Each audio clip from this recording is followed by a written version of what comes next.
नमस्कार, जय हिंद, जय भारत। भारतीय अवाम ताकत दल अपने भारतीय भाई बहनों अर्थात अपने देश भारत की जनता अर्थात अपनी भारतीय अवाम से भारतीयता आधारित आपसी श्रद्धा, भारतीयता आधारित आपसी स्नेह, भारतीयता आधारित आपसी प्रेम, भारतीयता आधारित आपसी अखलाक मोहब्बत, भारतीयता आधारित आपसी सहयोग, भारतीयता आधारित आपसी सम्मान, भारतीयता आधारित आपसी एकता, भारतीयता आधारित आपसी भाईचारा तथा भारतीयता आधारित आपसी सद्भाव को समझने व उसे आत्मसात करके वैसा ही और उसी अनुसार आचरण एवं व्यवहार करने हेतु और इसके समस्त भारत में प्रचार प्रसार करने हेतु और इसकी अहमियत और महत्व को प्रत्येक देशवासी को समझाकर उसे अपनाते हुए वैसा ही और उसी अनुसार आचरण एवं व्यवहार करने हेतु और प्रत्येक देशवासी को अपना ही भारतीय भाई बहन मानकर, समझकर और अपनाकर उनके साथ वैसा ही और उसी अनुसार आचरण एवं व्यवहार करने हेतु सतत, सदैव और हमेशा अदब के साथ, आदर के साथ अर्ज करता है, विनती करता है। कुछ लोग कह सकते हैं या एकाध कहते भी हैं कि हर एक कथानक में, हर एक एपिसोड में ये बार बार भारतीयता आधारित एकता, भारतीयता आधारित भाईचारा ये कहते सुनते जैसे मन उब जाता है, उबाऊ है, मोनोटोनस है, बेरस का है, कोई रस नहीं आता है। कुछ लोग कह सकते हैं। एकाध से यह सुना भी गया है। इसके संबंध में और उन लोगों के लिए भारतीय अवाम ताकत दल का सिर्फ इतना ही कहना है कि हम सभी लोग जो अपने क्रमशः आस्थाओं के अनुयायी हैं, हमारे देश में तो कई आस्थाएं हैं। हिंदू सनातन सबसे पुराना, इसके बाद इस्लाम भी आया और इसकी खूबसूरती को बढ़ाया और ईसाई पंथ भी आया, उसने भी खूबसूरती को बढ़ाया और सिख पंथ वो तो हिंदू सनातन से ही उपजा है और फिर बौद्ध, जैन ये भी हिंदू सनातन से ही उपजे हैं। पारसी, इनके अनुयायी और भी जो अवधारणा रखते हों, कोई भी राजनीतिक और कोई भी इस तरह से दार्शनिक विचारधारा के हों, तो हमारे देश की मजबूती के लिए अच्छा कोई भी रखते हों तो वो अपने क्रमशः इष्ट देव जैसे प्रभु विष्णु भगवान, प्रभु भोले शंकर, माता दुर्गा, प्रभु श्री राम जी को बार बार जपते हैं, भजते हैं। बार बार अल्लाह या खुदा की, बार बार गॉड की, बार बार वाहे गुरु इत्यादि की नाम बराबर भजते हैं। उनका जब भी मौका मिलता है उनको भजने का, उनको जपने का उद्देश्य, उसका उद्देश्य क्या हो सकता है बताइए आप लोग। उसका मेरी समझ से उसका उद्देश्य यही है कि हमारी अंतरात्मा और हमारा बर्ताव, हमारा आचरण शुद्ध और पाक हो, जिससे कि मानव का कल्याण हो, जिससे कि मानव समाज का कल्याण हो। यही उसका उद्देश्य, एकमात्र उद्देश्य है कि हमारी आत्मा और हमारा सोचने का ढंग, हमारी सोच, हमारा बर्ताव साफ और पाक हो। वो बात दूसरी है कि इसका एक पाखंडी रूप भी है कि ये कुछ लोग इनका नाम भी लेते हैं और मन में कुछ और होता है, तो वो समस्या दूसरी है और उसका निदान भी दूसरा है। लेकिन फिर भी लबे लुभाव में यही उसका मकसद है, बार बार उसको नाम जपने का और ध्यान मिलाने का। उसी प्रकार अपना जो राष्ट्र भारतवर्ष है, इसमें भारतीयता का जो माहौल लाना है और उसमें पूरी साफगोई लानी है, पूरे माने साफ पाक व्यवहार लाना है। तो ये जो बातें बार बार कही जाती हैं, इनका जाप करना, इनका मन में ध्यान रखना उसी प्रकार आवश्यक है। तो यह किसी भी प्रकार से उबाऊ, मोनोटोनस और एक ही रस का बेरस यह हो नहीं सकता। यह बहुत ही उपयोगी है, बार बार इसका ध्यान कि भारतीयता आधारित ही सब कुछ होना है। आपसी श्रद्धा, आपसी भाईचारा, आपसी एकता, आपसी सद्भाव, आपसी इखलाक मोहब्बत, आपसी सहयोग, आपसी सम्मान, सब कुछ भारतीयता आधारित। और इसका प्रचार प्रसार भी, और प्रचार प्रसार किस लिए? सभी भारतीय भाई बहन इसके महत्व को समझें, इसके अहमियत को समझें और वैसा बर्ताव करें। इस तरह की मजबूती की आवश्यकता है इस राष्ट्र भारतवर्ष के लिए। और ये भी मैं बता दूं, जैसा कि मैंने पिछले कुछ एपिसोडों या कथानकों के माध्यम से ये बताने का प्रयत्न किया है कि यह अपनी ओर से, मेरी ओर से या हमारे जो राजनीतिक संगठन है भारतीय अवाम ताकत दल की ओर से नहीं है। ये तो हमारे उन महापुरुषों, परम आदरणीय राष्ट्र महानायक, राष्ट्रभक्त शिरोमणि नेताजी सुभाष चंद्र बोस, जिनकी जीवनी से बहुत कुछ ये हमारा देश प्रेरणा ले सकता है। दुर्भाग्यवश ये साजिश जो चल रही है जीएनपीसी वालों की, गांधी नेहरू परिवार चंडाल चौकड़ी वालों की, और उसमें बीजेपी भी शामिल है, कि इनके महत्व को और इनके जीवन वृत्तांत को और जीवन वृत्तांत को जो है जनता से पूरा परिचय न करवा करके उनसे जो प्रेरणा मिल सकती है इस मुल्क को, हमारे देशवासियों को और हमारे देश को, उससे वंचित करने की एक बहुत बड़ी साजिश है। उसी प्रकार भगत सिंह और बाबा साहब अम्बेडकर, हमारे अमर शहीद चंद्रशेखर आज़ाद, हमारे अमर शहीद अशफाकुल्ला, हमारे अमर शहीद खुदीराम बोस, हमारे अमर शहीद सुब्रमण्यम भारती, हमारी अमर शहीद श्रीमती रानी लक्ष्मीबाई, हमारी अमर शहीद श्रीमती रानी चंद्रिमा, हमारी अमर शहीद श्रीमती रानी गडेलियो, इनकी कुर्बानी और शहादत की प्रेरणा से ये भारतीय अवाम ताकत दल और मैं जो कुछ भी कर रहा हूँ उन्हीं की प्रेरणा से कर रहा हूँ। तो इसमें हमारा और हमारे संगठन का कोई योगदान नहीं है, उन्हीं की प्रेरणा से। तो ये बताना आवश्यक है। और आज जो भारतीय एकता का जो संदेश है, जो निवेदन है, इसमें भारत के सभी लोग इसमें शरीक हो रहे हैं। और इसमें जो इसका जो कार्डिनल स्टोन है, माने जो सबसे महत्वपूर्ण बात है या लेट मोटिव है, वो है कि सबको बराबरी का, भारतीय नागरिक होने का, सबको माने बराबरी के आधार पर सम्मान देना है, जिसके विषय में अभी भी कुछ चूक हो रही है।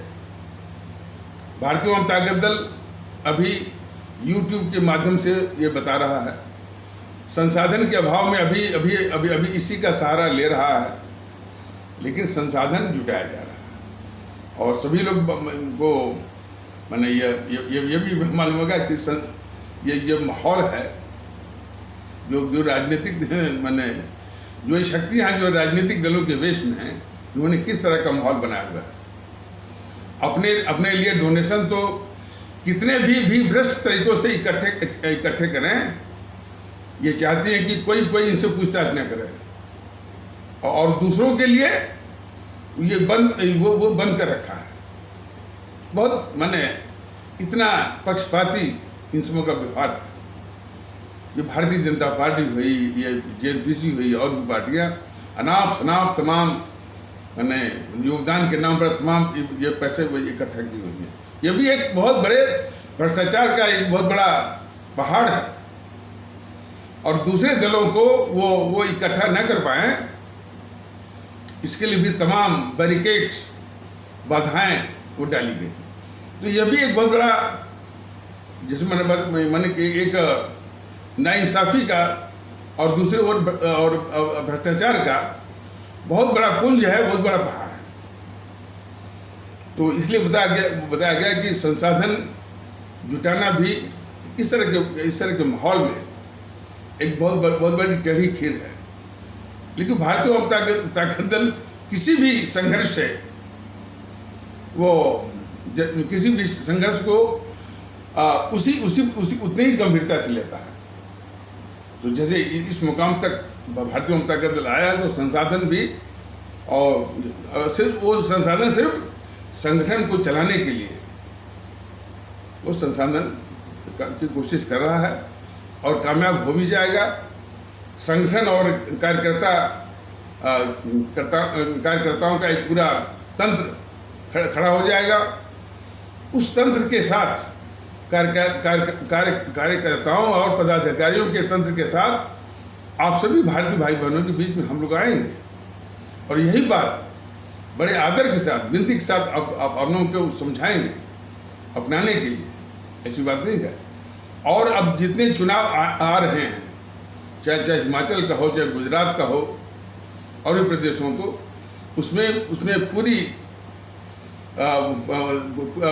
पूरी तन्मयता के साथ, पूरी आत्मीयता के साथ, पूरी ताकत के साथ और दमखम के साथ उतरेंगे हम लोग, और आपका आशीर्वाद पाने के लिए जो है वो पाने के लिए हर कोशिश विनयपूर्वक हर कोशिश की जाएगी। पिछले दो एपिसोड में ये बात छूट जा रही थी कि, और ये बहुत महत्वपूर्ण मुद्दा है, कि भारतीय अवाम ताकत दल का ये संदेश, ये निवेदन से कुछ महत्वपूर्ण तबके अभी भी छूट रहे हैं, या दूसरे शब्दों में कि वो महत्वपूर्ण तबका जो है अभी भी तमाशबीन, ऑनलुकर्स, बाई स्टैंडर्स और फेंस सीटर्स, ये 3 शब्द होते हैं अंग्रेजी के, यानी बिल्कुल तमाशबीन वो बना हुआ है। ये दुर्भाग्य की बात है। और उसमें खास करके जो ये बौद्धिक वर्ग है, बौद्धिक वर्ग में से इक्का दुक्का की प्रतिक्रिया आ रही है, लेकिन जिस गति से, जिस तल्लीनता से, जिस जज्बे के साथ उसकी भागीदारी की अपेक्षा इस इतने बड़े राष्ट्रीय महत्व के विषय में होनी चाहिए, मैं समझता हूँ कि, और ये अतिशयोक्ति नहीं होगा कि 1857 की जो हमारी प्रथम स्वतंत्रता संघर्ष की पहली जो क्रांति थी, और उसकी कई खूबियाँ थी, और सबसे बड़ी खूबी सबसे बड़ी खूबी ये थी कि हमारे हिंदू सनातन आस्था वाले भारतीय भाई बहन और हमारे इस्लाम आस्था वाले भारतीय भाई बहन, अर्थात जो कि आप लोग हिंदू मुसलमान कहते हैं, उसमें एकता का शब्द था, पराकाष्ठा थी, और वो पराकाष्ठा, वो शब्द हमारे देश के लिए बहुत ही प्रेरणादायक और मिसाल के तौर पर यानी बहुत बड़ी मिसाल थी वो। तो मैं समझता हूँ कि उसके बाद ये भारतीय जनता दल की मुहिम जो है उसी वातावरण के लिए कि हमारे हिंदू सनातन आस्था वाले भारतीय भाई बहन और हमारे इस्लाम आस्था वाले भारतीय भाई बहन के बीच की एकता हर हालत में स्थापित होनी चाहिए। और इसमें जो भी बाधक हैं बेहिचक बगैर संकोच के उनकी पहचान भी करनी होगी और उनकी गतिविधियों को कुचलना होगा, उनके मंसूबों को पस्त करना होगा। ये बहुत आवश्यक है। तो जैसा कि मैंने बताया कि जिस भारतीय एकता के लिए भारतीय अवाम ताकत दल ये प्रयास कर रहा है, उस भारतीय एकता की वो हिंदू सनातन आस्था वाले भारतीय भाई बहन और इस्लाम आस्था वाले भारतीय भाई बहनों के बीच की एकता अर्थात हिंदू मुस्लिम एकता, इस भारतीय एकता की रीढ़ की हड्डी है, यानी स्पाइनल कॉर्ड है, मेरुदंड है। तो इसलिए मैंने हिंदू सनातन आस्था वाले भारतीय भाई बहनों और हमारे इस्लाम आस्था वाले भारतीय भाई बहनों के बीच की एकता बहुत ही आवश्यक है, बहुत ही अनिवार्य है। तो मुल्क को, हमारे देश को इसकी सख्त जरूरत है।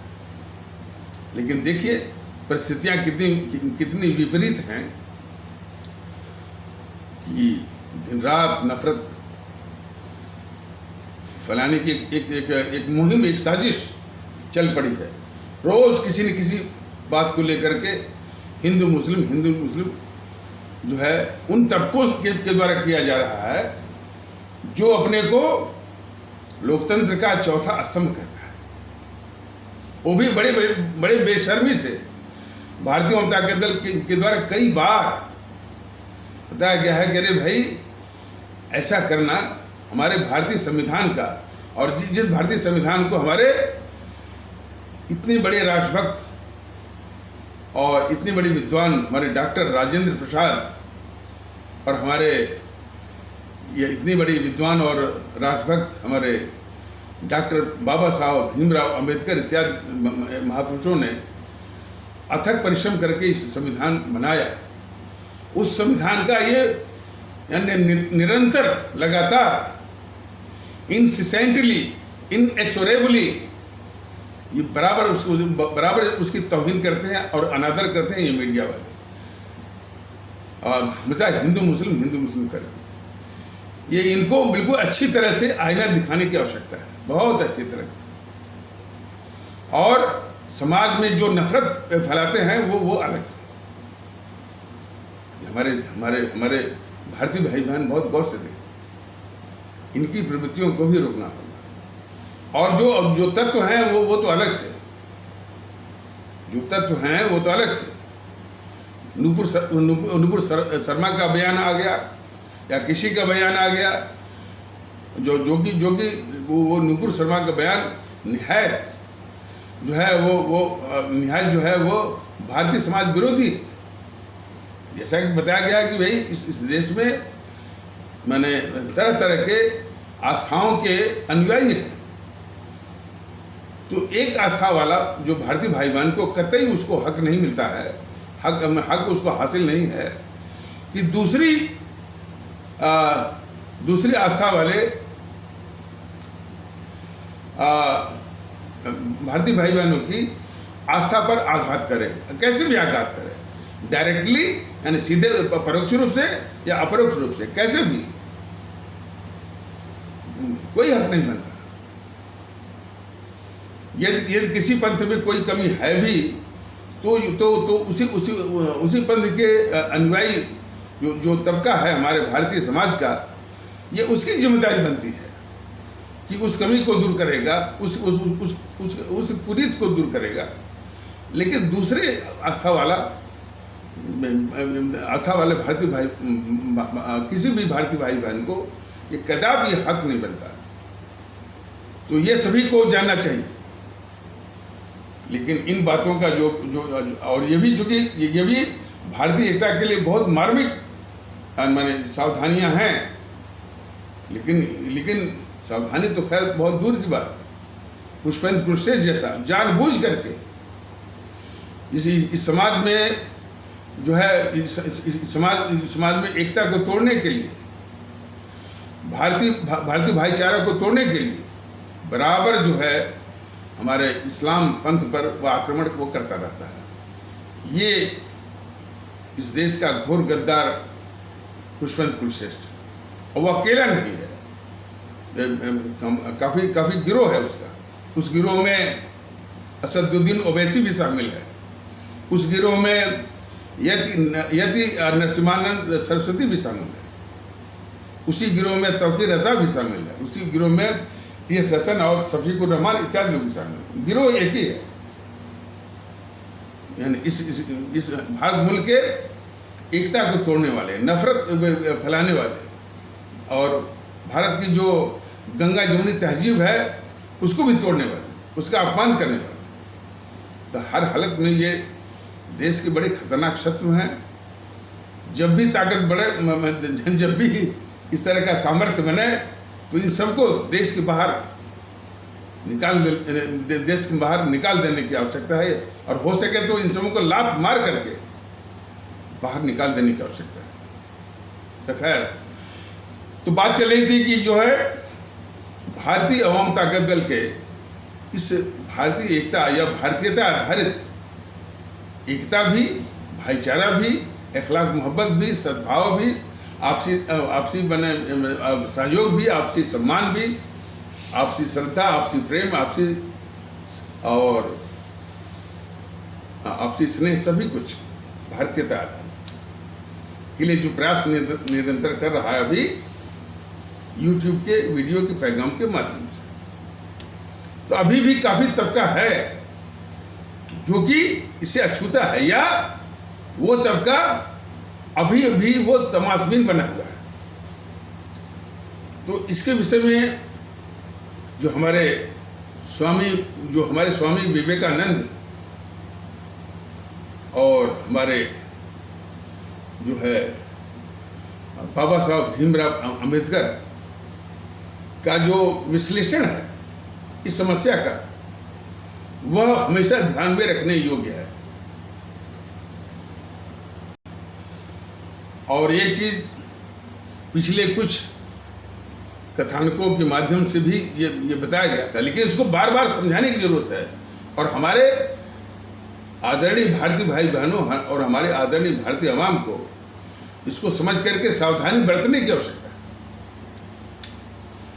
तो इस संबंध में स्वामी विवेकानंद क्या कहते हैं, अंग्रेजी में उन्होंने कहा था, इंग्लिश में, The only hope is from the masses.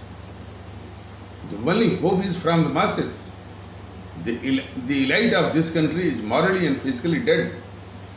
ये इसका जो तात्पर्य है बहुत दूरगामी है।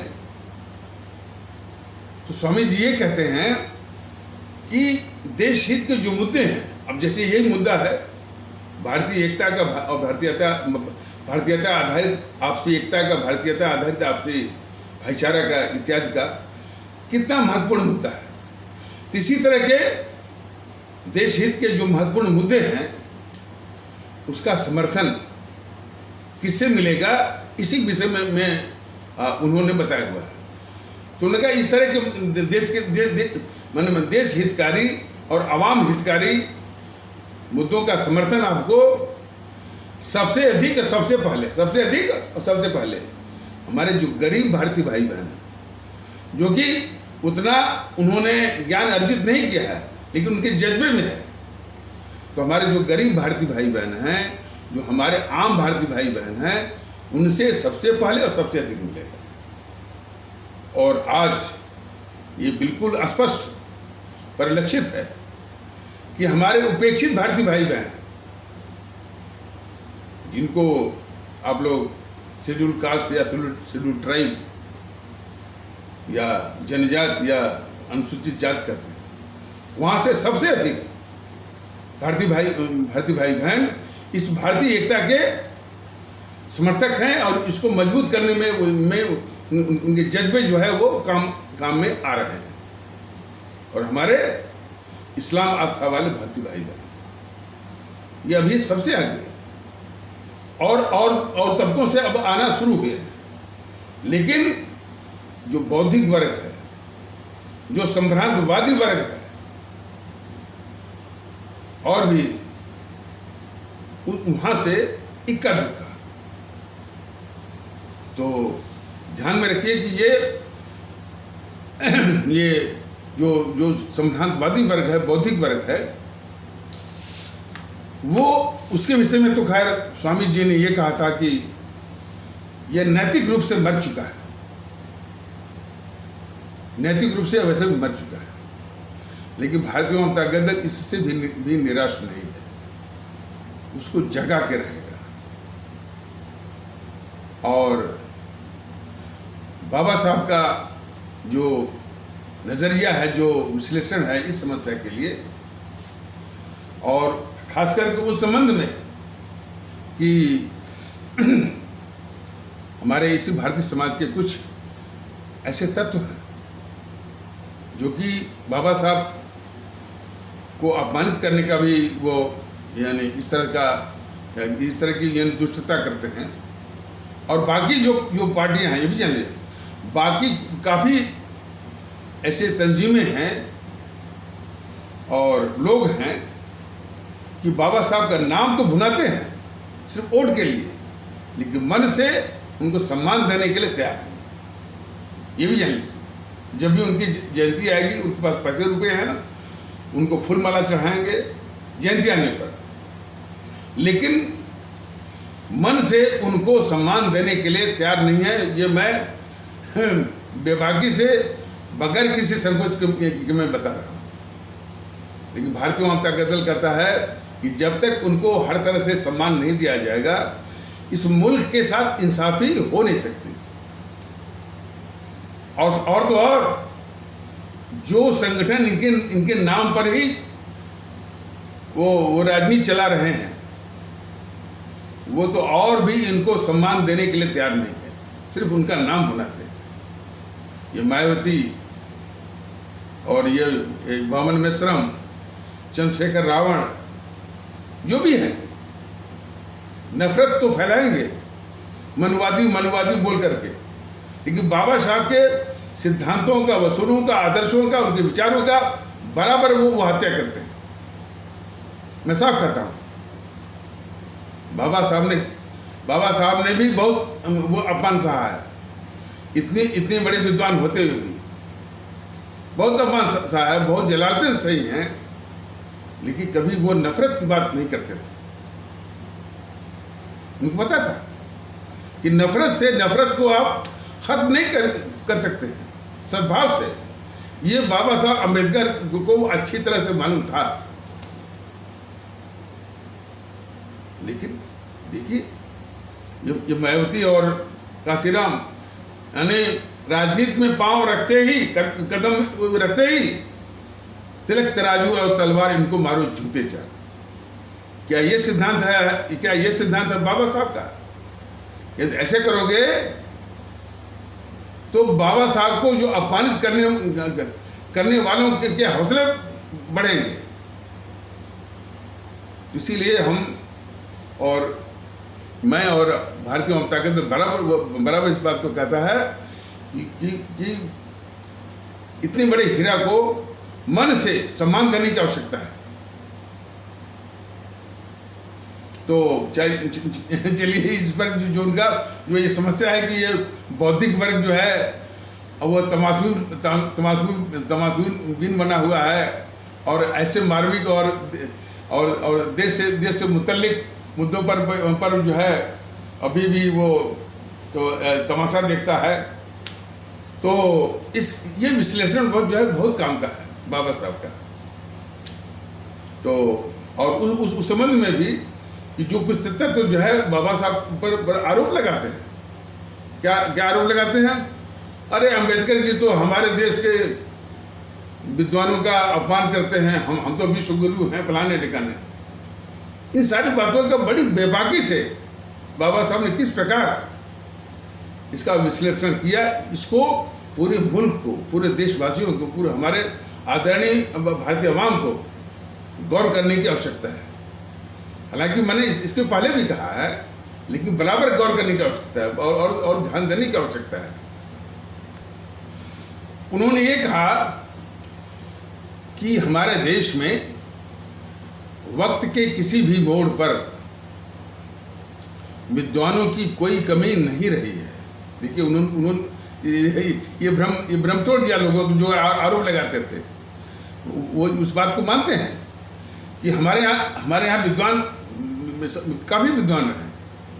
जो लोग आरोप लगाते हैं ना बाबा साहब के, कि बाबा साहब हमारे यहाँ के विद्वानों का को आदर नहीं देते हैं और अपमान करते हैं, तो वो कहते हैं कि हमारे देश में वक्त के किसी भी मोड़ पर विद्वानों की कोई कमी नहीं रही है। लेकिन अब यही लेकिन के बाद इस समस्या का विश्लेषण है, वास्तविक विश्लेषण। तो वो कहते हैं कि लेकिन इन विद्वानों के साथ समस्या ये रही है कि कुछ ही अपवादों को छोड़ करके जो जितना बड़ा विद्वान रहा है बौद्धिक रूप से उतना ईमानदार नहीं रहा है। उन्होंने बौद्धिक ईमानदारी की बात कही, या बौद्धिक ईमानदारी के अभाव में बौद्धिक बेईमानी की ओर उनका इशारा था। इसके भी विषय में भारतीय ममता गद्दल ने कुछ कथानकों के माध्यम से ये बताने की चेष्टा की थी कि जैसे मान लीजिए कोई गांव गिराज का आदमी है जो कि उतना पढ़ा लिखा नहीं है और उतना उसको ज्ञान प्राप्त नहीं है, और वो बौद्धिक रूप से यदि बेईमान हुआ या उसकी नीयत में खोट आया तो वो कितना नुकसान कर सकता है। अधिक से अधिक वो जो नुकसान कर सकता है वो एक गन्ने का पेड़ उखाड़ लेगा और मटर की यानी मटर का पौधा या मटर की फली जो है वो तोड़ लेगा। इतना ही वो नुकसान कर सकता है। दूसरी ओर एक विद्वान, बहुत पढ़े लिखे, बहुत रट्टा मारा, सिविल सर्विसेज क्वालिफाई हो गए, IAS बन गए, सेक्रेटरी बन गए, चीफ सेक्रेटरी बन गए, कैबिनेट सेक्रेटरी बन गए।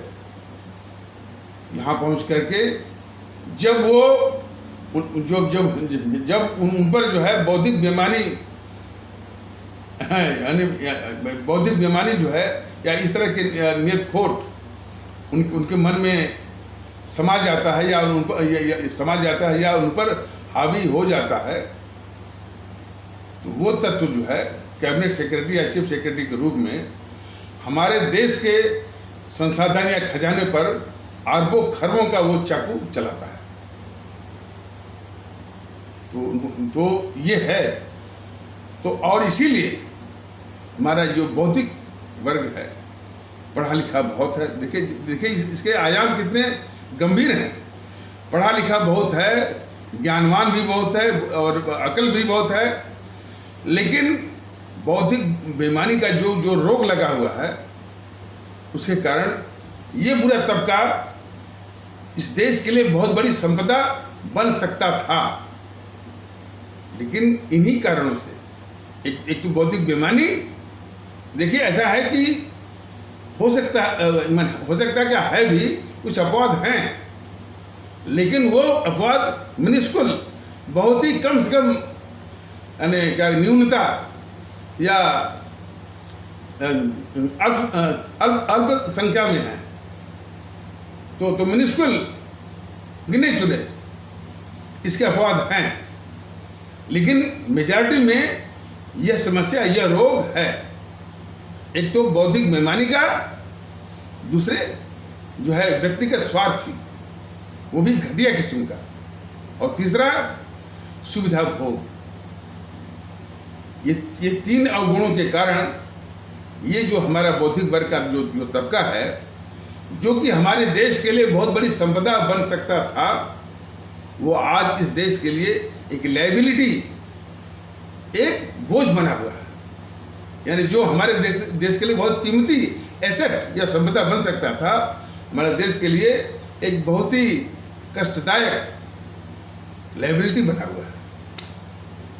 इसको सभी, इसलिए इस तबके को, हालांकि तबका होशियार बहुत है, तर्क देना, तर्क गढ़ना, मुद्दे को घुमा देना, और उसको अच्छे अंग्रेजी आती है और बोलना भी आता है, तर्क गढ़ना भी आता है।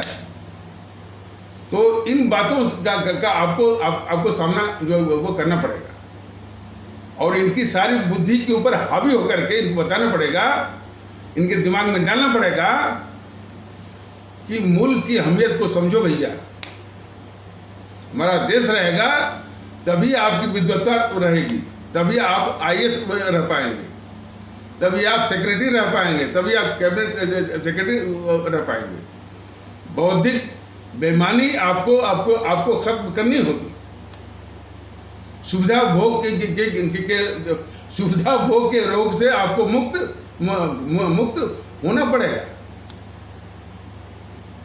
व्यक्तिगत स्वार्थ त्यागना पड़ेगा। अरे इनके विषय में जब सुना जाता है, सत्ता के इतने क्या कहते, इतने सब सर्वेंट होते हैं प्लम पोस्टिंग के लिए।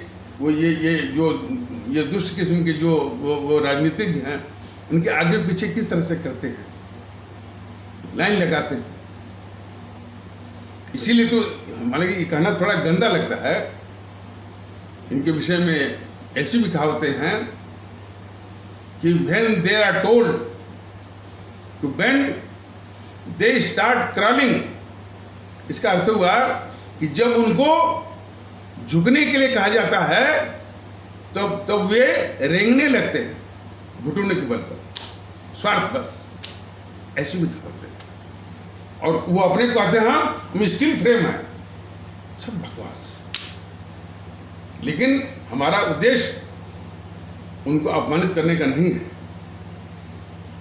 देश के प्रति वफादारी का, समाज के प्रति वफादारी का और देशभक्ति का जज्बा जगाना है उनमें, ताकि वो देश के लिए उपयोगी, इस मुल्क के लिए वो उपयोगी हो सके। बौद्धिक बेईमानी की ओर जो हमारे बाबा साहब ने इशारा किया, हमारे मुल्क की सबसे बड़ी समस्या बताइए। हमारा पढ़ा लिखा तबका बहुत पढ़ा, बहुत ज्ञान अर्जित किया, और हमारे देश के लिए बहुत कीमती ऐसे जिसको बनना था, हमारे देश के लिए एक बहुत बड़ी लायबिलिटी बना हुआ है।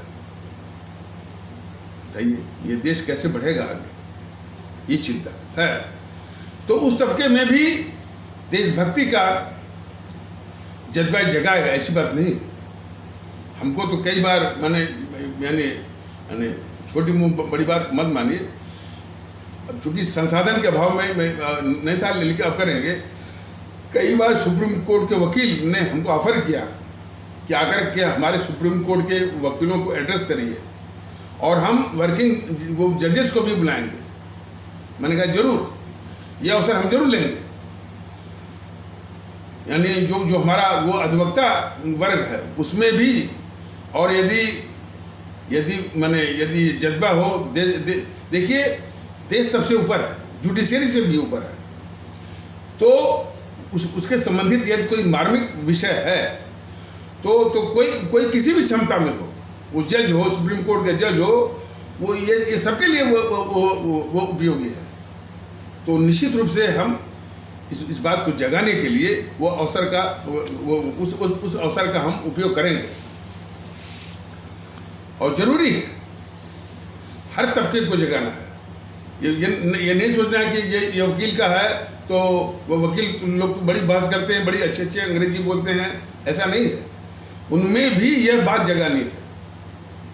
हमारे जो न्यायमूर्ति गण हैं उनमें भी यह बात जगानी है। कानून का पालन जरूर करिए, लेकिन देश सर्वोच्च है, यह भी भावना उनमें होनी चाहिए। और मैं समझता हूं कि इसका भाव है, उसके भाव का एक प्रामाणिक घटना भी है। उस घटना को देश भूलता नहीं है। जब कोई कहता है कि भारत तेरे टुकड़े होंगे और भारत बर्बादी तक जंग जारी रहेगी, ये बात सत्य है कि इसने जो है वो नारा वो लगाया था। समस्या इससे बढ़ गई कि जो अपने को राष्ट्रवादी कहता है और वो राष्ट्रवाद के नाम पर वोट मिला, प्रधानमंत्री बन गया, उसके राष्ट्रवाद का यही मतलब हुआ मोदी महोदय के कि कोई भारत तेरे टुकड़े कहता रहे, कोई बात नहीं है। सिर्फ मुंह से कहना कि इंडिया माने नेशन फर्स्ट, फलाने फर्स्ट, ये सब मुंह की बातें हैं। लेकिन जब अवसर आया कि भाई नेशन फर्स्ट वाकई में आपके लिए है कि नहीं है, उसमें आपने जो है उसको अदालत को माने कोर्ट को आपने सौंप दिया। यदि नेशन फर्स्ट आपके लिए है, देश पहले है, तो जो कह रहा है कि भारत तेरे टुकड़े होंगे, तो उसको भी टुकड़े करने की आवश्यकता है मोदी महोदय, ऐसी बात नहीं है।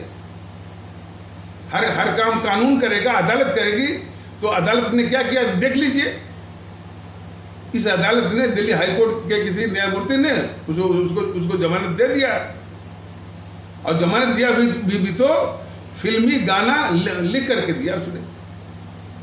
तो उसी संदर्भ में ये कहा जा रहा है कि भाई यानी जो हमारी न्यायपालिका है, खासकर उच्च न्यायपालिका, हमारी माननीय उच्च न्यायालय गण और हमारे माननीय सर्वोच्च न्यायालय के जो न्यायमूर्ति गण हैं, उनमें भी राष्ट्रभक्ति का और अवाम परस्ती का जज्बा आना चाहिए।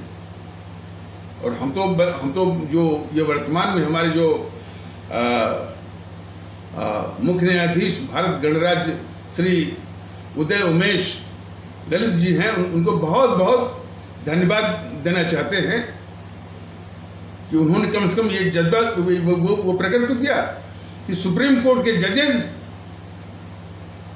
जनता के सेवक हैं। ये बहुत बड़ी बात है। और मैं समझता हूँ कि पहली बार किसी भारत गणराज्य के मुख्य न्यायाधीश का इस तरह से उद्गार आया है। तो हमारे व्यापारिक वर्ग कहे जाने वाले जो तबका है हमारा भारतीय भाई बहनों का, अभी उसमें काफ़ी अछूता है। उनमें भी देशभक्ति का, राष्ट्रभक्ति का और वास्तविक जज्बा वो जगाना है, वहाँ से भी नहीं आया। वहाँ से भी वो उतनी अपेक्षित भागीदारी और अपेक्षित प्रतिक्रिया नहीं आ रही है। बौद्धिक वर्ग हुआ, हमारा जो व्यापारिक वर्ग कहे जाने वाला जो भारतीय भाई बहनों का तबका है, हमारा बौद्धिक वर्ग कहे जाने वाला जो भारतीय भाई बहनों का जो तबका है, इनमें देशभक्ति की भावना जज्बा जगाना बहुत जरूरी है, अछूता है। सवर्ण कहे जाने वाले भारतीय भाई बहनों में अब तो आना शुरू हो गए हैं, लेकिन अभी भी काफ़ी अंश उसका बचा हुआ है। इसी प्रकार हमारे यादव कहे जाने वाले, हमारे ओबीसी कहे जाने वाले, इनमें भी जो है वो जो अपेक्षित गति चाहिए वो अभी नहीं आ पाई है, लेकिन उम्मीद है कि वो आएगी जरूर। तो पूरे देश को इसमें शामिल होने की आवश्यकता है। इस संबंध में जो ये भ्रम फैला रहे हैं, ये तथाकथित शक्तियां, भारतीय समाज विरोधी शक्तियां, जो कि राजनीतिक दलों के वेश में है, और इसमें जो सबसे जो विरोधी हो गई है वो भारतीय जनता पार्टी।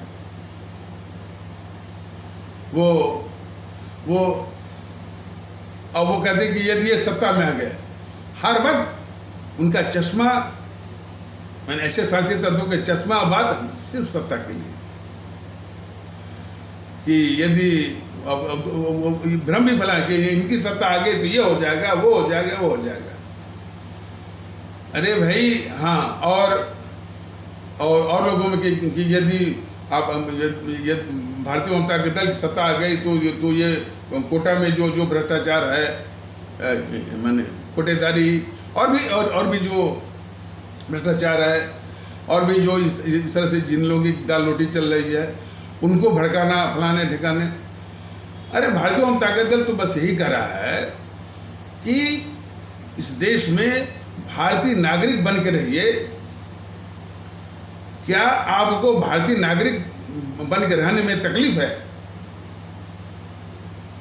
और देश में नफरत फैलाते रहिए और कुछ तबकों को अपमानित करते रहिए, भेद विभेद फैलाते रहिए।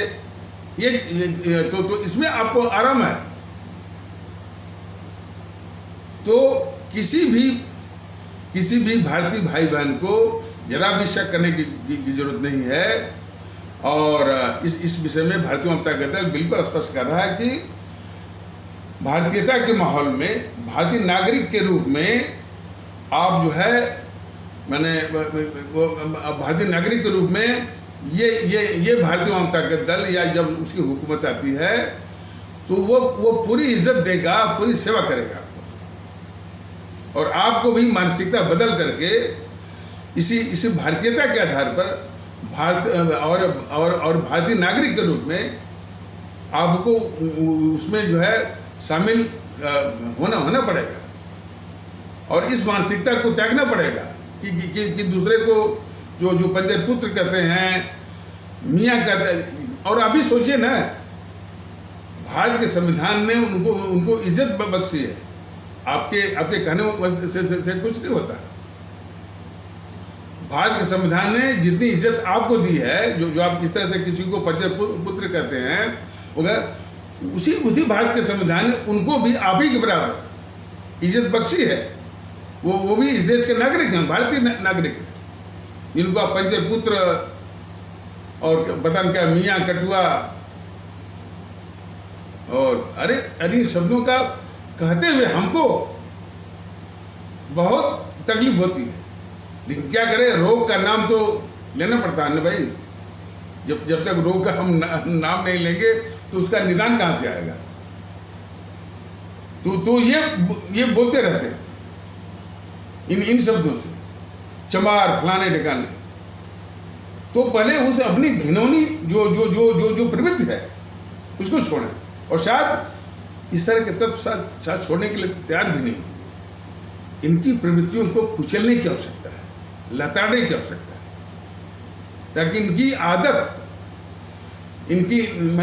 आदत या दूसरे शब्दों में इनकी जरूरत और इनकी जो है आदत दोनों छूट जाए। जब इस संदर्भ में भारतीय जनता दल कन्हैया कुमार के संबंध में जो इतना खतरनाक नारा लगाया कि भारत तेरे टुकड़े होंगे, इंशाअल्लाह भारत की बर्बादी तक जंग जारी रहेगी।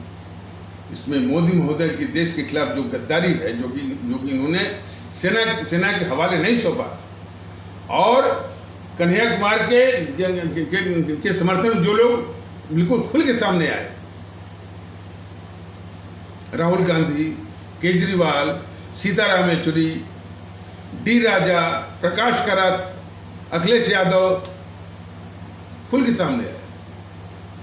इन सभी को मोदी महोदय स्पष्ट रूप से आप जानिए, और जब भी हमको मौका मिलेगा और किसी भी रूप में आपको हम जरूर बताएंगे। देशभक्ति का ये तकाजा है, कम से कम आप नेशन फर्स्ट का जो नारा देते रहते हैं उसका भी तकाजा है कि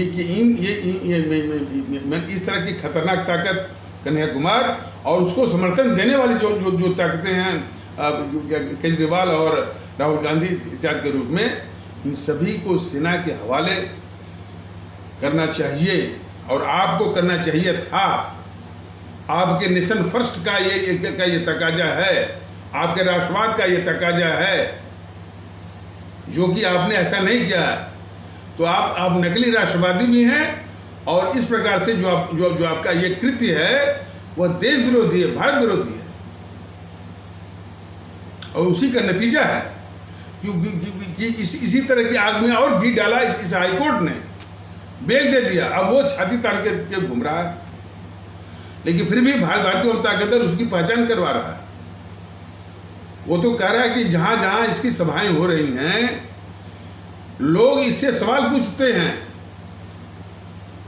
यानी लोग जो है उस घोर गद्दार कन्हैया कुमार की सभाओं में लोग आ रहे हैं, उससे सवाल पूछते हैं। इन सारे लोगों से ये भारतीय आवाम ताकत दल पूछना चाहता है कि आपको मालूम नहीं है कि जिससे आप लोग सवाल पूछ रहे हैं वो इतना बड़ा गद्दार है, कहता है कि भारत तेरे टुकड़े होंगे।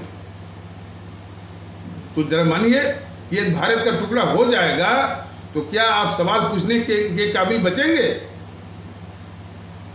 इस तरह के तत्वों को आगाह करना होगा कि इसकी भी सभाओं को, कन्हैया कुमार की भी सभाओं को का पूर्णतः बाइकाट, कि ये देश का गद्दार बस इसी रूप में जहां भी जाए, कन्हैया कुमार जहां भी जाए लोग काले झंडे दिखा करके इसको आईना दिखाएं। देशभक्ति का ही वो तका जाता। तो पहली देशद्रोह की जो है कन्हैया कुमार के संबंध में पहली जो है देशद्रोह की पहल जो है किसने किया? मोदी जी ने किया। वही मैंने बड़ा आश्चर्य होता, बहुत आश्चर्य दुख होता है। अपने को राष्ट्रवादी कहते हैं, एक व्यक्ति कहता है कि भारत तेरे टुकड़े होंगे और जो है छोड़ दिया अदालती प्रक्रिया में और दिल्ली पुलिस के हवाले, और आज जो है वो बिल्कुल घूम रहा है। तो लेकिन भारतीय जनता दल बराबर जो है वो अपने आदरणीय भारतीय आवाम के जरिए, इत्यादि के जरिए बराबर बता रहा है कि इस कन्हैया कुमार को पहचानिए। और ये कन्हैया कुमार इसने तो मुंह से कहा कि भारत तेरे टुकड़े होंगे, भारत बर्बादी तक जंग जारी रहेगी, लेकिन फिर जाकर के उसी मुकाम पर पहुंचा जो पहले से ही इस देश के टुकड़े कर रहा है, जो इस देश की बर्बादी के लिए जो है बराबर काम कर रहा है, बराबर सक्रिय है, जीएनपीसी।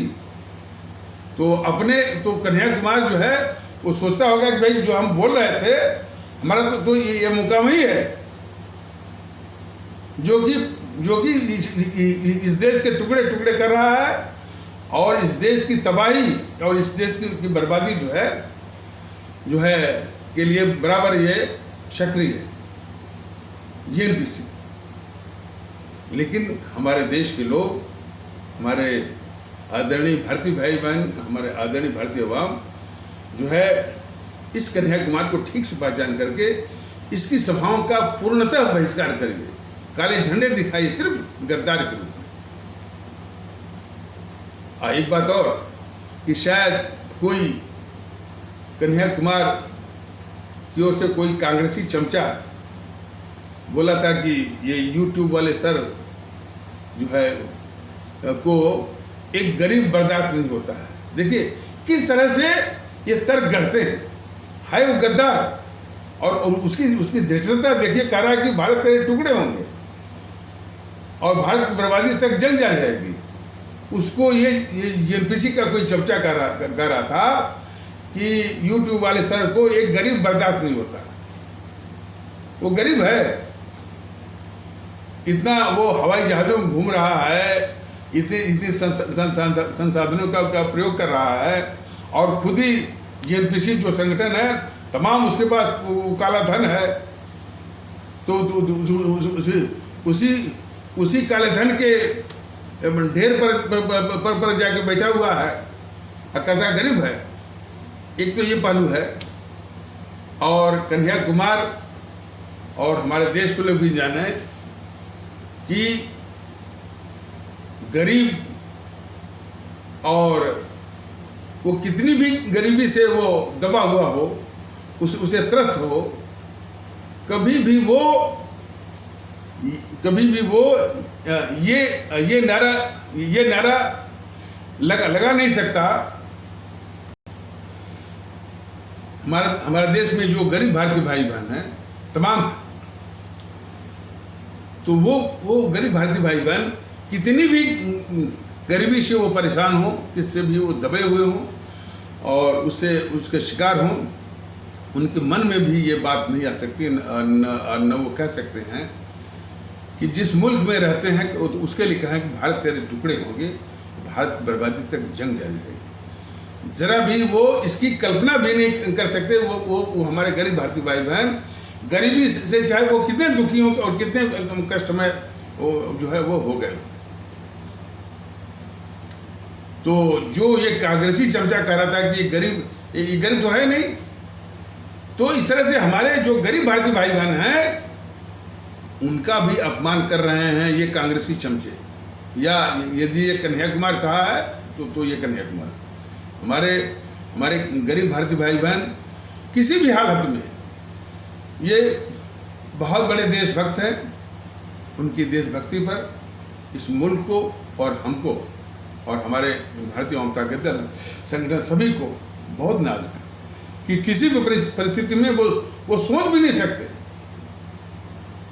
और ये अपने को गरीब बन करके यानी गरीब का एक तर्क का आवरण लेकर के कहता है कि हम गरीब हैं इसलिए हमको अधिकार मिल गया कि हम इस तरह का नारा लगाएंगे, भारत तेरे टुकड़े होंगे, भारत की बर्बादी तक जंग जारी रहेगी। तो हमारे गरीब भारतीय भाई बहनों का ये सरासर अपमान कर रहा है ये कन्हैया कुमार और जो है वो कांग्रेसी चमचा। उनका सरासर अपमान है। और देश भी जाने कि हमारे गरीब भारतीय भाई बहन किसी भी विपरीत परिस्थिति में, गरीबी की किसी भी विपरीत परिस्थिति में वो सोच भी नहीं सकते। नारा लगाना बोलना तो बहुत दूर की बात। ऐसे तो वास्तव में सब इसी तरह का कुतर्क गढ़ते हैं, तथ्यहीन, बेतुका। एक बीजेपी का सिपहसालार यूट्यूबर है प्रदीप सिंह, कितना गलत और कितना झूठ बोलता है वो। जो यूट्यूब चलाता है, आपका अखबार करके यूट्यूब उसका चलता है। एक टॉपिक पर बोल रहा था वो कि मोदी जी ने असली भारतीयता का आगाज किया, कुछ ऐसा ही। माने एग्जैक्ट वर्ड यही नहीं है, लेकिन उसका मतलब ये था कि मोदी जी ने असली भारतीयता का आगाज किया। और तो उसकी बातों से लगा क्या आगाज किया भैया, वो सनातन को जगाया, फिर शुरू हो गया। जो गलती बीजेपी कर रही है, एक सांस्कृतिक राष्ट्रवाद का उसने एक रास्ता खोल दिया है कि हमारा जो सामाजिक जीवन है, हमारा जो राष्ट्रीय जीवन है, हमारा जो राजनीतिक जीवन है, उसमें पंथ का घालमेल करना। ये बराबर भारतीय जनता दल बीजेपी को चेता रहा है और अपने आदरणीय भारतीय भाई बहनों, अपने आदरणीय भारतीय अवाम को समझा भी रहा है कि राष्ट्रीय जीवन में, सामाजिक जीवन में, राजनीतिक जीवन में पंथ की कोई भूमिका मत लाओ। लेकिन शायद इनको मालूम है कि इसके लाने से शायद उनको वोट मिलता है। वो इस तरह के पांथिक जज्बों का शोषण करके वो जो है अपना राजनीतिक फायदा या चुनावी फायदा उठाते हैं। और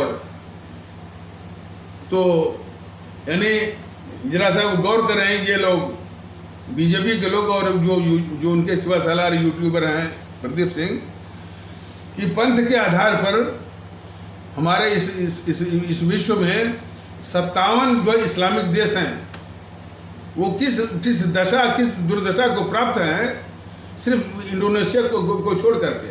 और इंडोनेशिया जो है बिल्कुल उदार किस्म का है, वो कट्टरता नहीं है। हाँ, sorry, I am very sorry, Indonesia जो है वो पांथिक देश नहीं है, वो रिपब्लिक है। वो तो 57 देश जो है वो इस्लामिक हैं, वो इस्लाम पंथ पर आधारित हैं। और वो किस दुर्दशा को प्राप्त हैं, यह भी भारतीय जनता पार्टी वाले और प्रदीप सिंह जाने। और सबसे अधिक शासन करने का अनुभव जो है अभी इधर 5-6 सालों में वो अंग्रेजों का रहा है। अंग्रेजों के शासन के समय में भी किसी वक्त में जैसा कि पहले भी बताया गया है कि 1400 ईस्वी या 1300 ईस्वी या 1500 ईस्वी में जो जो जो जो ईसाई पंथ की जो जो जो दो विचारधारा है, एक है कैथोलिक, दूसरा है प्रोटेस्टेंट। तो कैथोलिक का जो है बहुत बहुत दखल था शासन में, तो जनता ने कैथोलिक के दखल को उखाड़ फेंका और उनको ससम्मान जो है ला करके इटली में एक छोटा सा देश काट करके वेटिकन सिटी में मिलाकर उनको सीमित कर दिया कि भाई यहीं पर आपका पंथ भी रहेगा, यहीं पर आपका शासन भी रहेगा, और जो पोप होगा वही राष्ट्रपति होगा। लेकिन बाकी जगह से पूरा खाली कर दिया कि वहाँ डेमोक्रेसी रहेगी, लोकतंत्र रहेगा। और ये पूरे दुनिया के सिख है। अब बराबर बोल रहे हैं कि सनातन के आधार पर यानी वो देश चलेगा। वो जो है पुष्पेंद्र कुशल जो कि बराबर नफरत फैला रहा है, वो ये कह रहा है कि यह देश हिंदू राष्ट्र यानी कब घोषित होगा। अब दुष्ट कहा जाएगा इस मुल्क के इन दुष्टों को भारतीय जनता दल बस यही कहना चाहता है कि जिन हमारे अमर शहीदों ने अपना प्राण दे करके हंसते हंसते फांसी के फंदे को चूम करके हंसते हुए मौत को गले लगा करके इस मुल्क को आज़ाद कराया, उन्होंने कभी भी सनातन हुआ, चाहे इस्लाम हुआ, चाहे सिख पंथ हुआ, सही इसका सहारा नहीं लिया। उनके दिमाग में सिर्फ भारतवर्ष था, सनातन नहीं था। आज जब उन्होंने प्राण देकर के आज़ादी ला दिया तो प्रदीप सिंह जैसे देश विरोधी तत्व जो है कह रहे हैं कि सनातन के आधार पर ये वो देश चलेगा। जो प्राण देना था तो ये कहाँ थे।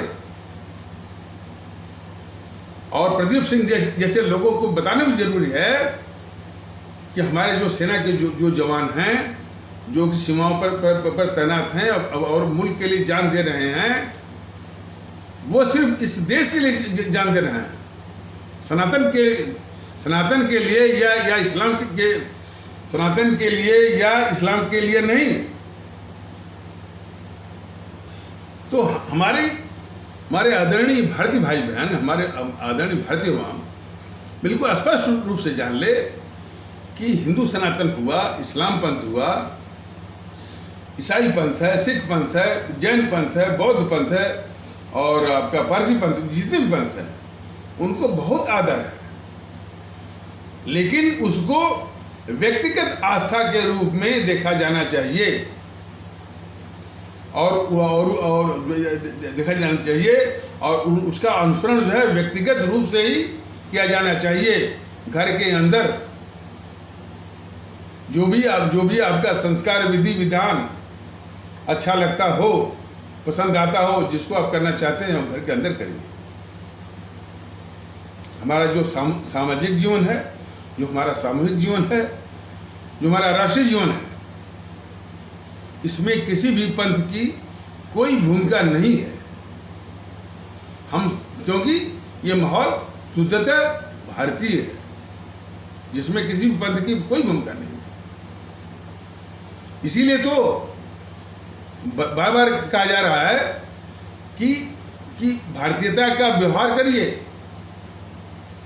देखिए कुछ लोग अभी तो बीमारी यहाँ तक है, वो आया था, वो कोई एंकर किसी टीवी चैनल पर पूछा कि भाई बताइए आप किसको चुनते हैं, हिंदुस्तान को कि इस्लाम को? तो बोला कि पहले हम इस्लाम को चुनते हैं। अब तक मैंने जो वातावरण है तो उसी के अनुसार तो बोल गया वो कि पहले हम वो इस्लाम को ऊपर मानेंगे इस देश से। अरे जब ये बोलते हैं कि हिंदू राष्ट्र सनातन तो उसी के जवाब में ऐसे भी तत्व हैं बोलेंगे वो। अरे भाई जब ये सिखाया जाता है कि नहीं भाई भारत जो राष्ट्र जो है वो सबसे ऊंचा है, उसका महत्व सबसे ऊंचा है, यदि ये सभी भारतीय भाई बहनों में सिखाया जाता है तो इसकी नौबत भी नहीं आती कि कोई कहे कि नहीं वो हिंदुत्व सनातन देश से भी ऊपर है और इस्लाम देश के ऊपर है। ये इसीलिए है कि ये आज तक सिखाया नहीं गया कि हमारा देश ही, हमारा भारत राष्ट्र ही सर्वोच्च है, और उसको सिखाए जाने की जरूरत है, सबको समझने की जरूरत है, उसको अपनाने की जरूरत है और वैसा व्यवहार करने की जरूरत है। ये प्रदीप सिंह जैसे लोग, भारतीय जनता पार्टी के लोग, अब मोदी जी जैसे लोग हर उस पहलू को जो उस देश के लिए मार्मिक है उसको इन सबों ने प्रदूषित किया हुआ है। राष्ट्रवाद के साथ ये क्या खिलवाड़ कर रहे हैं देश देख रहा है। भारतीयता इतनी मार्मिक, पवित्र और क्रूशल पहलू है इस देश के लिए, उसके साथ क्या खिलवाड़ कर रहे हैं इसको भी देश देख रहा है। अरे प्रदीप सिंह, आपको जानना चाहिए और आपको आईना दिखाने की आवश्यकता है कि जिनके लिए आप कह रहे हैं कि ये असली भारतीयता जो है ये शुरू कर रहे हैं और वो भी सनातन डाल करके।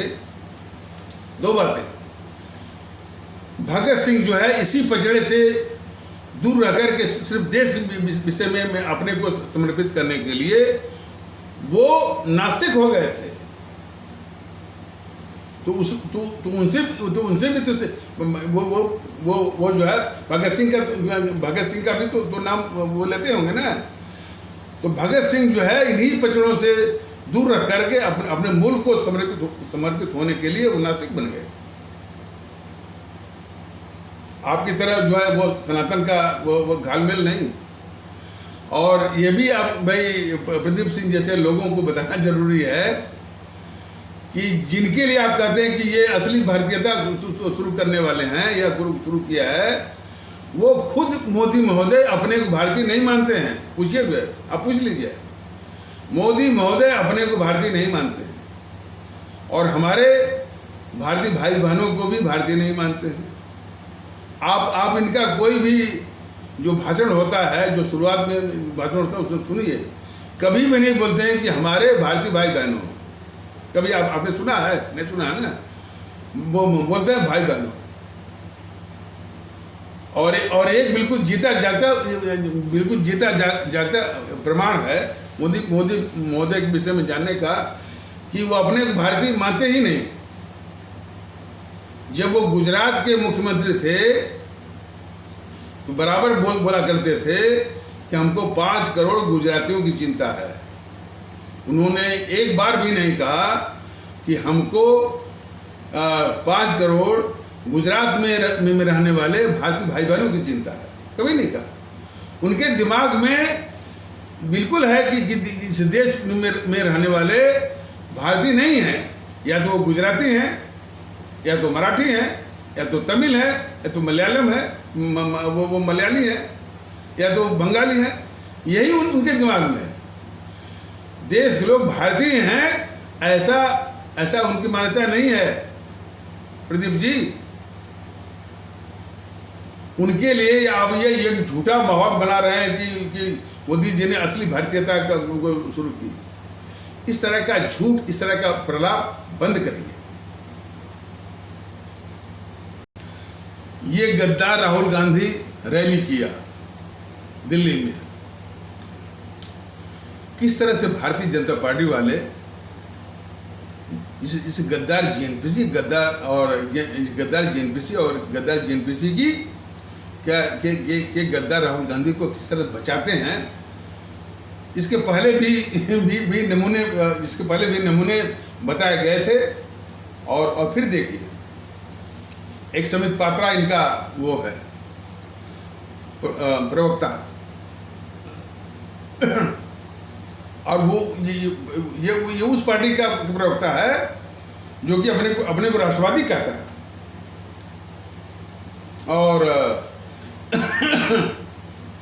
और तो वो मौके बेमौके बोलता है कि हम भी भारतीय हैं। अरे बेवकूफ समित पात्रा, भी का कोई शब्द, भी का कोई स्थान ही नहीं है। ये तो मैं बताना चाहता हूँ कि जज्बा इसके आने की जरूरत है कि हम भारतीय हैं शुरू से आखिर तक और हमेशा। यानी इस जज्बे की आवश्यकता है कि हम भारतीय हैं शुरू से आखिर तक और हमेशा। इसके अलावा हमारा न तो कोई पहचान है न तो कोई वजूद। इसलिए जो लोग कहते हैं कि हम भी भारतीय हैं, भी का कोई सवाल नहीं है। हम सिर्फ भारतीय हैं। भी का कोई स्थान ही नहीं है। वो कहते हैं अच्छा, और ऐसे भी तर्क कहते हैं हम भाई सबसे पहले हम भारतीय हैं, इसके बाद हम मुसलमान हैं। बिल्कुल गलत। आप सिर्फ भारतीय हैं, पहले बात का कोई सवाल ही नहीं उठता। सिर्फ भारतीय है। आपकी आस्था इस्लाम पंथ में है, बात खत्म हो गई। जो अरे आवश्यकता इस बात की कि सभी लोग जो है, देखिए इस भारतीयता का कोई इजहार नहीं करना है, प्रचार नहीं करना है, विज्ञापन नहीं करना है, वो एहसास, बस सिर्फ एहसास और व्यवहार। ये कितना बड़ा यानी देश में यानी भेद पता करते हैं। गर्व से कहो हम हिंदू हैं, और इसमें जो है जितनी वो सरसा पार्टी है, सरसा लेकर के गर्व से कहो हम हिंदू हैं, ये सब बंद करना होगा। भारतीयता के कंपल्सन में, भारतीयता के माहौल में आना पड़ेगा। जो लोग बोलते हैं ना कि वो हम गर्व से कहो हम हिंदू हैं, अब हम क्या बताएं, उनको जानना चाहिए कि वो सिर्फ भारतीय हैं। इसके अलावा इस देश में न तो उनका कोई वजूद है और न कोई पहचान। हिंदुत्व के रूप में जो हिंदुत्व के रूप में उनकी न तो कोई पहचान है न कोई वजूद। यदि उनको हिंदुत्व के रूप में करना है तो वो भी जैसे कि वो क्रिश्चियनों ने वेटिकन सिटी एक दे दिया था, आप भी अभी कोई जो है वो वेटिकन सिटी बना करके वहाँ चलाइए अपना हिंदुत्व उसके आधार पर। और मैंने सुना भी था कोई कट्टरवादी करके वो शायद इसमें आ गया है, बीजेपी में प्रवक्ता वो मनिंदर सिंह मजीठा करके कोई है। जब वो अकाली में था, पहले अकाली में था, तो वो कहता था कि जो अभी जो बना है ना, वो जो प्रकाश वर्ष जब महोत्सव ये बना रहे थे पिछले साल, जो प्रकाश वर्ष का महोत्सव जो है, और एक कॉरिडोर भी भारत में बना, वो स्थान शायद पाकिस्तान में है। ये मजीठिया जो भी है, पहले वो अकाली दल में था, फिर बीजेपी का प्रवक्ता बन गया है। वो कह रहा है कि उसको हम जो है वेटिकन सिटी बना देंगे, यानी पूरा सिख पंथ का वहाँ पर। तो इस तरह से वेटिकन सिटी बनाने वाले कोई तमाम लाखों द्वीप पड़े हुए हैं इस दुनिया में, तमाम महासागरों के बीच में द्वीप पड़े हुए हैं। वो वहीं पर कहीं कोई वेटिकन सिटी की तर्ज पर कोई बना दीजिए, वो वहाँ आपका वो हिंदुत्व वो चलेगा।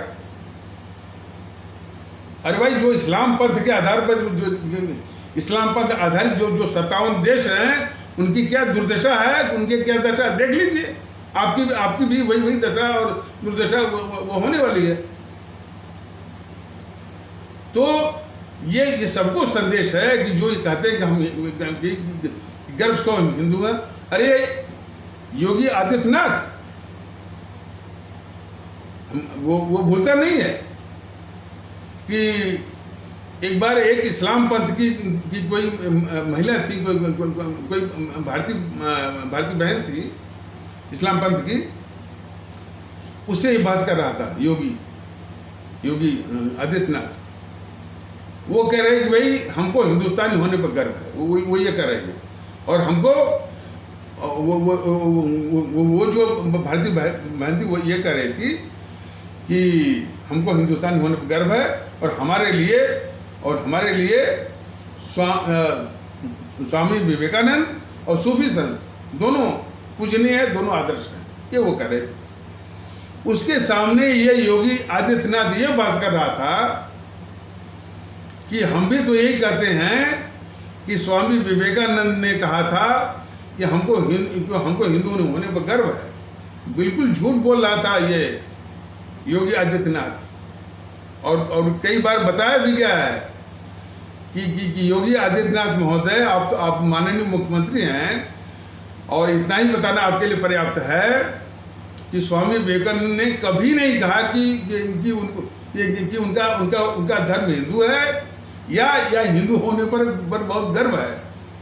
हिंदू पंथ में कितनी खामियां हैं, इस पर एक कलेक्शन खामियां हैं, इस पर स्वामी विवेकानंद ने बहुत बेबाकी से कहा हुआ है। उसका एक संग्रह है, कलेक्शन है, जरा उसको भी आप देख लीजिए। लेकिन फिर भी पूरा सम्मान देते थे वो हिंदू सनातन पंथ पर। लेकिन उन्होंने कभी नहीं कहा कि उनका धर्म जो है हिंदुत्व है। उन्होंने क्या कहा है, इसको भी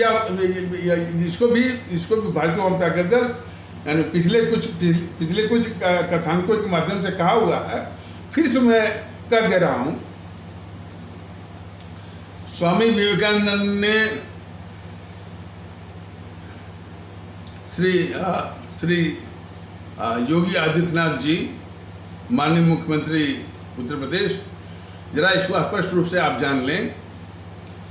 स्वामी विवेकानंद जी ने ये कहा था कि मैं उस प्रभु का सेवक हूं जिसको अज्ञानी लोग मनुष्य कहते हैं।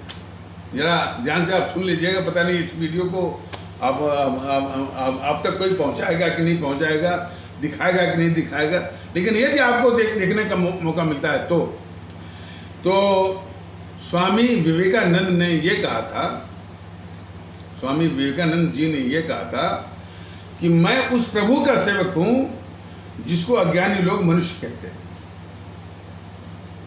और इसी प्रभु की सेवा करना और उनकी सुख सुविधा का चिंतन करना ही हमारा धर्म है, और इसके आगे मैं किसी धर्म को नहीं मानता। इसको जान लीजिए।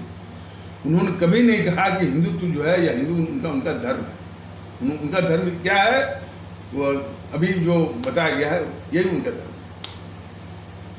तो इतना आप जान लीजिए। और जो है बिला वजह मुख्यमंत्री होकर के, और एक हमारी भारतीय बहन जो कि इस्लाम आस्था से, उसको बिला वजह आप बहस कर रहे थे। तो वैसा ही रोग जो है इसको लगा हुआ है ऐसे समित पात्रा को। ये बराबर बोलता है, कई बार ये परिचर्चा में देखा गया है, ऐसे कहता है अरे हम एक हिंदू को, ये सारे मुस्लिम जो है वो ये सारे मुस्लिम हमको बोलने नहीं दे रहे हैं, ये हम एक हिंदू को।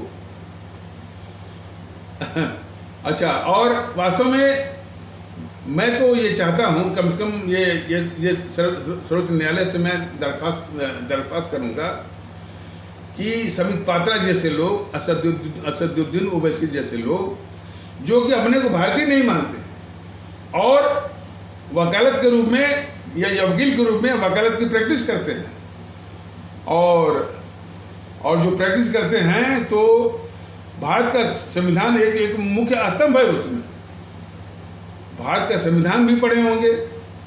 भारत का संविधान की प्रस्तावना यहीं से शुरू ही होता है कि हम भारत के लोग भी, द पीपुल ऑफ इंडिया, और उसका सरासर उल्लंघन करने वाले वो भारत के संविधान का सरासर जो है वो उल्लंघन कर रहे हैं, अनादर कर रहे हैं। और भारत के संविधान का उल्लंघन करने वाला, भारत के संविधान के आदर्शों का उल्लंघन करने वाले को कदापि वकालत की लाइसेंस नहीं होना चाहिए। तो इसलिए भारतीय जनता दल सर्वोच्च न्यायालय से, माननीय सर्वोच्च न्यायालय से, माननीय उच्च न्यायालय से जहाँ भी आवश्यक होगा ये दरख्वास्त करेगा लिखित में भी, और अभी यूट्यूब के संदेश के माध्यम से कह रहा है कि कम से कम असदुद्दीन ओवैसी और समित पात्रा जैसे लोगों की लाइसेंस जो है प्रैक्टिस करने की वो बिल्कुल कैंसिल करें। ये कभी भी अपने को भारतीय नहीं कहते हैं, कभी भी जो है भारत के संविधान का सम्मान नहीं करते। अब ये एपिसोड कुछ लंबा हो रहा है। तो ये समित पात्रा जो है किस प्रकार इस गद्दार राहुल को बचा रहा था। ये समित पात्रा जैसे लोग इतने बड़े गद्दार राहुल गांधी की गद्दारी किस तरह से छुपाते हैं, ये देश को जाने की जरूरत है। तो कई बार ये बोला कि उनको गोभी, राहुल गांधी को गोभी नहीं समझ में आता है, गोभी नहीं बोलने आता है, आटा नहीं बोलने आता है। यही बात किसके लिए? जो राहुल गांधी इस देश का घोर गद्दार है। तो गद्दारी को ढकने का काम ये समित पात्रा जैसे लोग करते हैं। यही लोग तो हैं इस गद्दार राहुल गांधी को बचाने वाले देश के गद्दार समित पात्रा जैसे लोग। इसको और विस्तार से बताने की आवश्यकता है, इसलिए कि ये बीमारी जो है बहुत फैली हुई है। गद्दारों को बचाने वाले अपने को राष्ट्रवादी कहते हैं, तो फिर भी अवाम सर्वोच्च है, इस देश सर्वोच्च है। तो अवाम से दरख्वास्त है, बराबर दरख्वास्त है भारतीय जनता दल की, भारतीयता के आधार पर एक होइए।